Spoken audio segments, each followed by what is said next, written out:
Samara अपने college में सबकी चहेती थी। इसलिए नहीं कि वो बहुत ज़्यादा टैलेंटेड थी या फिर टॉपर, या इसलिए भी नहीं क्योंकि उसे सिंगिंग डांसिंग के अलावा भी और भी काफ़ी सारी चीज़ें बारीकी से आती थी, बल्कि वो इसलिए पॉपुलर थी क्योंकि उसके बॉयफ्रेंड्स हर हफ्ते बदलते रहते थे। उसका बस एक ही मकसद था कि उसे इंडिपेंडेंट होना है और साथ में नए नए बॉयफ्रेंड्स बनाकर वो अपने दोस्तों के सामने अपना क्रेडिट साबित करना चाहती थी। और थोड़ा बहुत उसको ये लगता था कि अगर मैं बॉयफ्रेंड चेंज करूं तो मुझे फाइनली वो पता चलेगा कि मुझे फाइनल किसके साथ रहना है और लाइफ में आगे बढ़ना है। लाइफ पार्टनर चॉइस करना इतनी आसान बात नहीं होती है, उसके लिए ना कड़ी मेहनत करनी पड़ती है, बोलकर समारा हंस पड़ी। जवाब में प्रीति ने कहा, तुझसे ना कोई उम्मीद ही नहीं रख सकते। हर हफ्ते एक एक लड़की के साथ डेट करती है। कॉलेज के किसी लड़के को तूने नहीं छोड़ा है। किसी लड़की को नहीं छोड़ा है? ये क्या बात कह रही है? जवाब में समारा ने कहा, अरे यार कुछ कुछ को छोड़ भी रखा है, क्योंकि अगर सबको पकड़ लेती तो तेरे लिए कौन बचता। इसी बात पे सब हंसने लगे। ऐसे ही थी समारा, खुल के बात करने वाली। अपनी सहेलियों को अपनी सारी बातें बताती थी, क्योंकि उसे लगता था कि अगर सच बताएगी तो शायद सब उससे प्यार करेंगे। और ये काफी हद तक सही भी थी, बस उसकी यही आदत बुरी थी, बाकी वो दिल से बहुत अच्छी थी। दरअसल उसके पेरेंट्स बहुत ज़्यादा बिजी थे, क्योंकि दोनों के दोनों ही डॉक्टर्स थे, और डॉक्टर्स होने के नाते उनके पास वक्त की बहुत ही कमी थी। समारा पे अब नया भूत चढ़ा हुआ था, ऑनलाइन डेटिंग। पिछले 1 साल से वो यही काम करती जा रही है। यहाँ पे एक प्रॉब्लम होती तो थी, काफ़ी बार लोग एड़े मेरे टेढ़े पता नहीं क्या क्या निकलते थे, लेकिन फिर भी समारा बाज नहीं आ रही थी। उसे लगा ये एक नया ट्रेंड है, आजकल बहुत सारे ऐप्स हैं, बहुत कुछ है जहाँ से वो अच्छे अच्छे लड़कों के साथ डेट कर सकती है। और इसी दौरान सोशल नेटवर्किंग साइट पर वो अर्नव से मिली। अर्नव पता नहीं वो कैसा दिखता था, लेकिन अर्नव के साथ बात करते करते समारा को इस बात का पता चला कि अर्नव एक बहुत ही अच्छा लड़का है, एक डिसेंट बंदा, बिल्कुल वैसा जैसे कि हर लड़की चाहती है। सुलझा हुआ, अंडरस्टैंडिंग, डिसेंट, उसकी केयरिंग करने वाला। बस यही सारी बातें अर्नव के बारे में उसे बहुत अच्छी लगने लगी, और धीरे धीरे देखते ही देखते पता नहीं वो कब उसे प्यार कर बैठी। अब तो अर्नव के अलावा उसे कोई और दिखता ही नहीं था। अपनी सहेलियों के साथ ये बात शेयर करने पर उन्होंने कहा, फाइनली तुझे अपने दिल की वो मंजिलें मिल गई, कह सकते हैं ना ऐसा। समारा मुस्कुरा के बोली, हाँ यार, अब लगता है कि मेरी तलाश पूरी हुई। लेकिन इस तलाश के चलते हुए तूने कितनों का दिल तोड़ा है यार, ऐसा नहीं करना चाहिए। मैं क्या करती, मैं तो बस ऐसे ही टाइम पास कर रही थी, एंजॉय कर रही थी, लेकिन तेरे एंजॉयमेंट के चक्कर में कितने लड़के बहुत ज्यादा हर्ट हुए हैं ना। समारा मुस्कुरा कर बोली, अरे छड़ यार, ये सब ना हर्ट वर्ट कुछ नहीं होते, प्यार होता ही क्या है। हाँ, मैं नहीं कह रही कि प्यार सच में नहीं होता। अब जो फीलिंग्स मेरे हैं अर्नव के लिए, अर्नव के मेरे लिए, इसे कहते हैं प्यार। लेकिन एक तरफा हो तो वो प्यार कहाँ। तुझसे कोई नहीं जीत सकता, बोलकर सब सहेलियां हंस पड़ी। समारा को अब किसी बात की कोई परवाह नहीं। क्योंकि समारा पूरी तरह से बस अर्नव की बन चुकी थी। वॉइस कॉल पे बात तो होती थी अर्नव के साथ, लेकिन कभी समारा ने उसे देखा भी नहीं। पता भी नहीं था कि वो कैसा दिखता है, क्योंकि जिस सोशल नेटवर्किंग साइट से वो अर्नव के साथ मिली वहाँ पे उसने अपनी फ़ोटो डाली ही नहीं थी। लेकिन फिर भी समारा को कोई परवाह नहीं थी।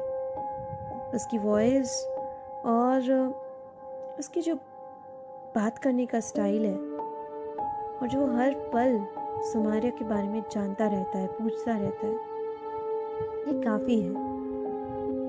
और ज़्यादा कुछ तो वो जानती भी नहीं थी, जानना भी नहीं चाहती थी, क्योंकि उसके पेरेंट्स को कुछ फिक्र नहीं थी।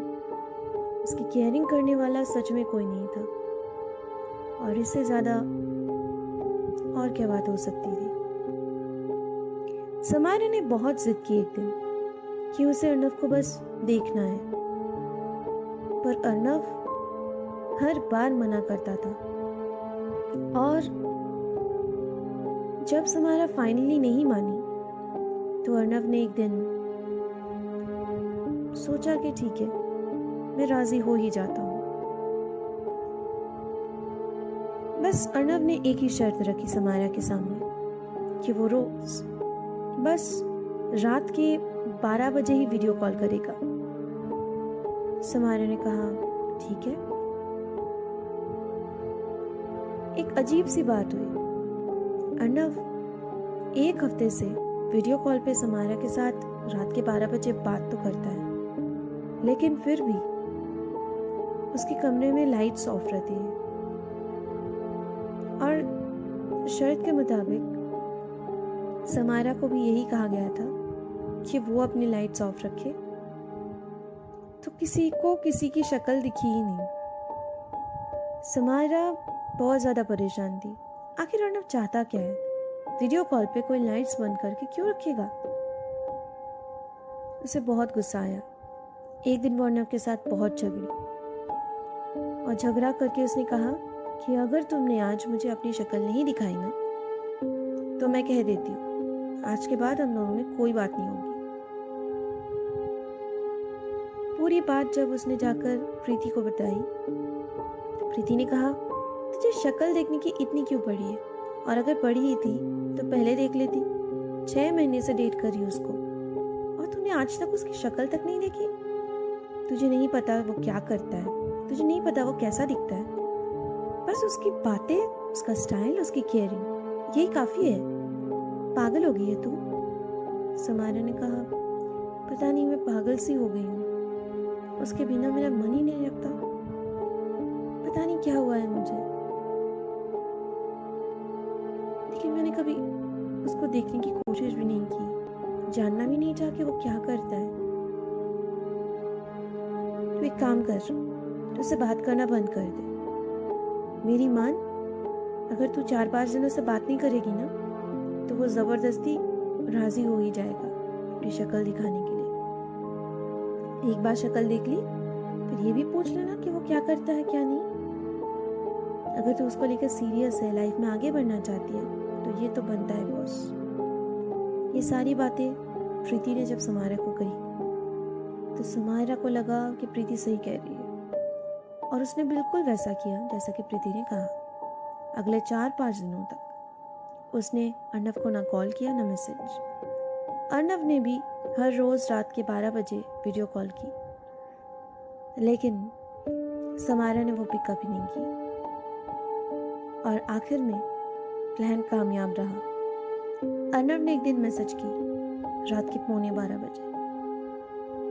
मैसेज में लिखा हुआ था चलो ठीक है, तुम्हें मुझे देखना है ना, लेकिन एक वादा करो, मुझे देखने के बाद तुम मुझे छोड़ नहीं पाओगी या छोड़ नहीं सकती। वादा करो कि मेरी शक्ल जैसी भी हो तुम मुझे अपनाओगी। और एक वादा मैं तुमसे करता हूँ, एक बार अगर मैं तुम्हारे सामने आ गया तो इस वीडियो कॉल की भी जरूरत नहीं पड़ेगी। मैं हमेशा तुम्हारे साथ रहूंगा। आज से और उसी पल से। मंजूर तो हाँ कह दो, और अगर नहीं तो रहने दो। आज के बाद हम कभी बात नहीं करेंगे। समारा ने पूरी मैसेज पढ़ी, लेकिन आखिरी की लाइन उसके दिमाग में घर कर बैठा। वो समझ गई कि शायद उसने सच में बहुत ज़्यादा हर्ट कर दिया है। अर्नव को वो खोना नहीं चाहती थी, और इसीलिए उसने बस एक ही वर्ड लिखी रिप्लाई में, ओके प्रॉमिस। बस अब 10 मिनट की देरी थी। समारा जल्दी से रेडी हो गई, बाल वाल कंघी करके, एक अच्छी सी ड्रेस पहन के आ गई वो बैठकर। वेट करने लगी कि कब 12 बजे और कब वीडियो कॉल आए। एकदम 12 बजे कॉल आता है अर्नव से। समारा खुशी से पागल हो गई। आज वो पहली बार अर्नव को देखेगी, बहुत एक्साइटेड थी। बस इसके बाद फाइनली उसने कॉल उठाया, और समारा को इस बार एक बहुत खूबसूरत कमरा दिखा। कमरे में एक सोफा, एक बेड, कुछ टेडी बियर्स, बड़ा सा पेंटिंग दिखा। लेकिन पेंटिंग देखकर समारा बहुत बहुत डर गई, और कुछ और देखकर उसका डर और बढ़ गया। अपनी आंखों के सामने वो अपना ही कमरा देख पा रही थी। उसे समझ में नहीं आ रहा था कि आखिर हो क्या रहा है। ये सोफा, ये तो मेरा कमरा है। ये तो मैं ही बैठी हुई हूं यहाँ पे, लेकिन मैं नहीं दिख रही। ये क्या हो रहा है? समारा अपने आप बोलने लगी। उसका दिमाग काम नहीं कर रहा था। ये क्या हो रहा है? समारे की सांसें रुक गई। उसने कॉल डिस्कनेक्ट करने की सोची, तो वीडियो पे उसे दिखा कि वो खुद कैमरे में तो है, पर उसके पीछे कोई और है, एक परछाई, जिसने फौरन कहा, कॉल चाहे डिस्कनेक्ट कर दो, लेकिन मुझे अपने लाइफ से कैसे निकालोगी? मैंने तुमसे कहा था ना, एक बार जो तुमने मुझे देख लिया तो मैं तुम्हारे लाइफ से कभी नहीं जाऊंगा। कॉल की जरूरत ही नहीं पड़ेगी, अब तुम मुझे हर पल देख पाओगी। कौन हो तुम? समारा ने डर के पूछा। क्यों? तुम्हें मैं याद नहीं हूं?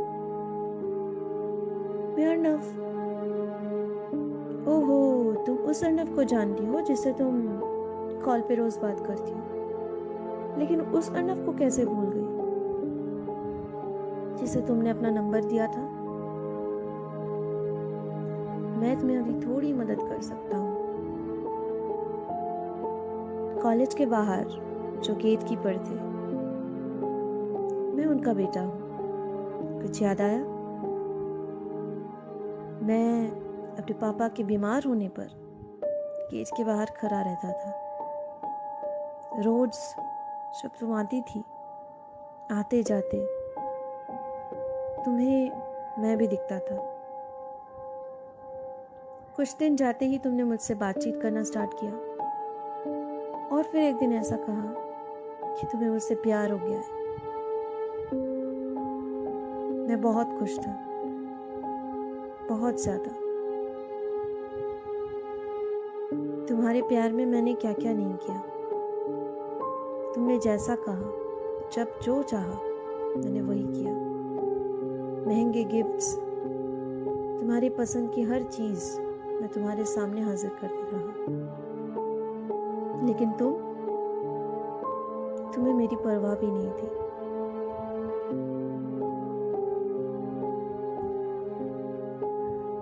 एक दिन ऐसा आया कि तुम्हें कोई और मिल गया, और वो भी बस 2 ही हफ्तों में। और फिर तुम मुझे भूल गई, मुझे इग्नोर करती गई, मुझे देख भी नहीं रही थी। तो मैंने ज़बरदस्ती तुम्हें एक दिन रात को वीडियो कॉल किया था। ठीक इसी वक्त तुमने कॉल रिसीव तो नहीं की, लेकिन मैंने एक मैसेज छोड़ी थी कि अगर आज तुम मेरा कॉल रिसीव नहीं करोगी तो मैं अपने आप को ख़त्म कर दूंगा। लेकिन तुम्हें उसकी भी कोई परवाह नहीं पड़ी, तुमने देख कर भी अनदेखा कर दिया। उस दिन मैंने सच में अपने आप को ख़त्म कर दिया। तुम्हें मेरी मौत की खबर तो मिली होगी ना, फिर भी तुम्हें कोई फर्क नहीं पड़ा, तुम आगे बढ़ती गई। 1 साल बीत चुका है, तुम्हें मैं याद भी नहीं, मेरा नाम भी भूल चुकी हूँ। लेकिन मैं तुम्हें कैसे भूल सकता हूँ, इसलिए मैं तुम्हारे साथ ही हूँ हमेशा। इस 1 साल से तुम जहाँ चाहती हो जो करती हो, लेकिन मैं इंतज़ार कर रहा था उसी वक्त का, उसी पल का, जिस पल तुम मेरे लिए बेचैन होगी, या फिर तुम मुझे पहचान लोगी। आज है वो पल, अब तुम मुझे हर पल देख सकती हो, अपने साथ, अपने पास। और अब तुम्हें मेरी शक्ल देखनी है तो देखो, नजरें उठाकर डर से समारा ने अपने कैमरे की तरफ देखी तो उसे देखा कि उसके ठीक पीछे एक जली हुई शक्ल लेकर एक जले हुए आदमी,